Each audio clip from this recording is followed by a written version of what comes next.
கிருஷ்ண ஜெயந்தியையொட்டி தமிழகத்தின் பல்வேறு பகுதிகளில் உள்ள கோவில்களில் சிறப்பு பூசைகள் நடைபெற்றன. தேனி மாவட்டம் பெரியகுளத்தில் அமைந்துள்ள கோபாலகிருஷ்ணன் கோவிலில் நடைபெற்ற சிறப்பு வேள்வியில் ஏராளமான பக்தர்கள் பங்கேற்றனர். தொடர்ந்து கிருஷ்ணனுக்கு தீப ஆராதனைகள் காட்டப்பட்டன.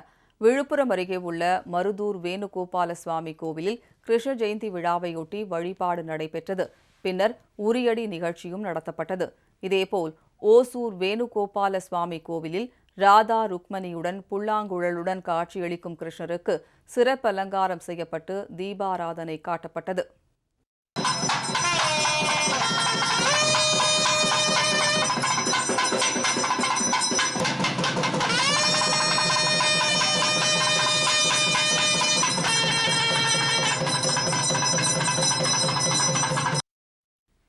அரியலூரில் உள்ள தனியார் பள்ளியில் நடைபெற்ற கிருஷ்ண ஜெயந்தி விழாவில் மாணவ மாணவிகள் கிருஷ்ணர் மற்றும் ராதை வேடமணிந்து கலந்து கொண்டனர். இதேபோல் மதுரையில் உள்ள காஞ்சி பெரியவர் கோவிலில் நடைபெற்ற பூசையில் கிருஷ்ணர் ராதை வேடமணிந்து பங்கேற்ற குழந்தைகளுக்கு பரிசுகள் வழங்கப்பட்டன. இதனிடையே சிவகங்கை மாவட்டம் சாலை கிராமத்தில் கிருஷ்ண ஜெயந்தியையொட்டி வடமாடு மஞ்சு விரட்டு போட்டி கோலாகலமாக நடைபெற்றது.